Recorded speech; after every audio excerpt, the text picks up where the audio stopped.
Selling digital products comes with its own unique challenges. So I'll share 5 common mistakes that are specifically related to selling digital products. And I've been selling them for many years now, made a lot of mistakes in the past, and I want to share some of my own personal stories along with how implementing these tips can 2 to 3x your sales like it has done for myself. So let's get started.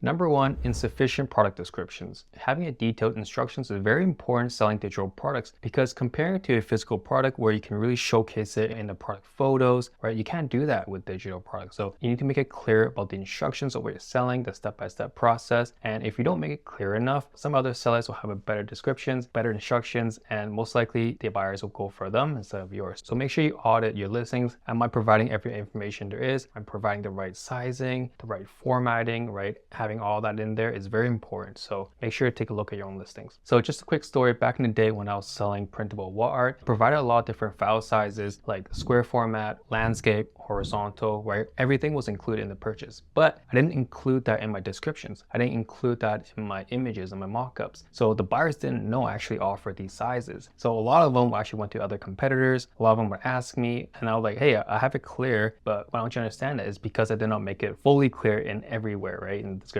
and the mockups. So I might have included it in the uploaded file section, but not everywhere else. So keep in mind, make it clear. And after I did that, my sales definitely went up like almost twice as much because I've answered all of the questions that the buyers had before they want to make that purchase. So keep that in mind. So number 2, not offering previews. And when I say previews, you can translate that to, let's say, mockups, right? Showing a preview of what the item is about. A mockup of showing how to use that item is very important. So for example, if you are selling printable planners, right? You obviously want to show what the product is about, but you also want to show a preview of how to use it, right? Maybe it's a sheet with some handwritten on there. You can use a handwriting font, so you don't have to manually write it on there and take a picture. You can do that digitally, but you want to show how the products are being used. If it's a wall art, you want to have it displayed on interior design, right? If you are selling Lightroom presets, show examples of it. What is it before and after? If you're doing Excel spreadsheets, show how to input it. Show examples of how people would use these budget trackers and things like that. Okay, so having previews in your mockups, very important for digital products. Also, hopefully you're enjoying this video so far. So my channel teaches how to sell on Etsy successfully, especially for digital products. I'll make videos weekly. So if you want to follow, make sure to subscribe. Yeah, really appreciate it. Hope you enjoy. So number 3, ignoring file sizes and formatting. When it comes to formatting digital files, there's a lot of different types of ways of formatting it. And one of the best ways to get started to know what is the industry standard for this specific category is just look at competitors. You want to see what files are uploading, the file sizes, because depending on the digital product you're selling, buyers might be using it for a different way. If the buyers need to use it to upload to Walgreens or different printing platforms, for example, there's specific file size that they can only require to put up. They can upload something that's 2 to 3 gigabytes, right? So make sure you know what that is so you can offer them the sizing that's appropriate for what they need to upload it with, okay? Because a lot of times if it's too big, you're gonna have a lot of people coming back to you saying, hey, this is way too big, can you downsize it for me? And there are ways you can do that by letting them know different size. You might as well start that from the beginning by offering the proper sizing and formatting. And just a quick reminder, if you're selling digital products and you want to upload those files on Etsy, Etsy only allows you to have a maximum of 20 megabytes per uploading slot. So the files you upload has to be lower. And let's say you are selling something that has to be higher than 20 megabytes. One way to deal with that is to upload these files on a Google Drive. And what you would do is create a share link from the Google Drive, and that is the link that you upload onto Etsy. Now, how do you upload the links to Etsy is you can put it into a PDF file with some internal links. You can put it into a document, or you can put it into a text doc where you can have the links in there as well. So anywhere you can find a way to put the shared link in there, you can do that. And then once the customer buys a file, they'll download it, click on the link that leads them to the Google Drive where you'll have the larger file sizes. So hopefully that's clear. If not, let me know in the comments. I can explain more on that or create a tutorial on that.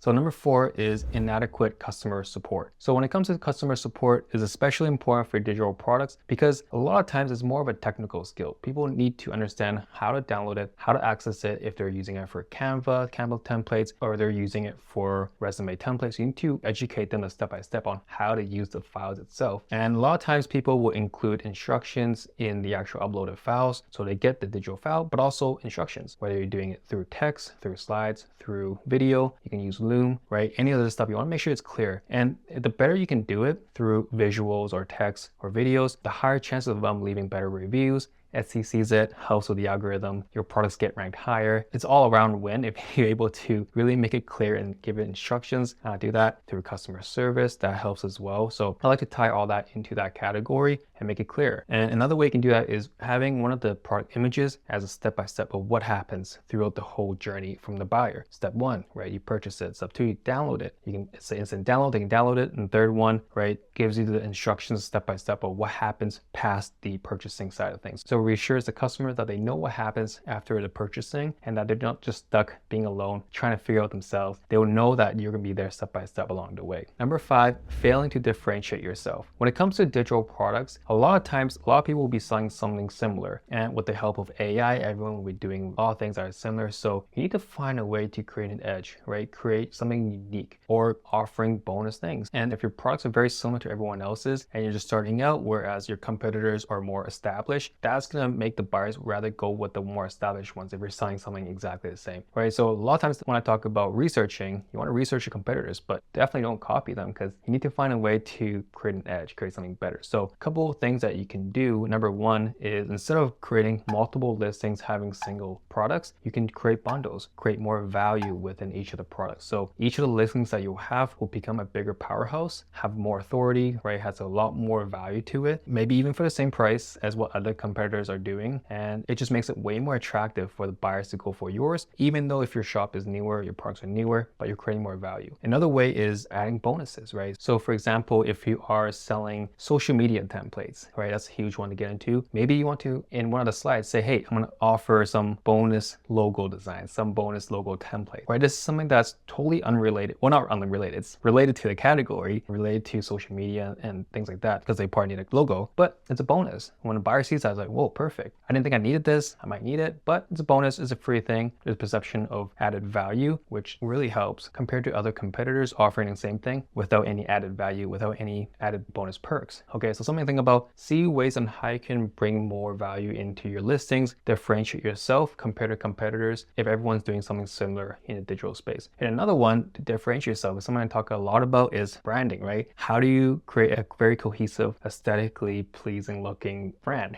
a shop like that? So a lot of things that you can do to do that. And if you can incorporate all these tips, right, I'm sure that you can have a very successful Etsy shop. And like I said, all these things, I made mistakes in the past doing everything. And over time, I'm able to understand, hey, if you're able to follow these things, avoid these mistakes, you're definitely well on your way. So hopefully these 5 tips have helped you. And as I continue to think of more things that I think can help you, I'll make more videos on it. But till then, hopefully you enjoyed it and subscribe if you haven't already. Do a lot more content like this. If you enjoyed this, let me know any other questions you have and I'll see you next video. Take care. Bye.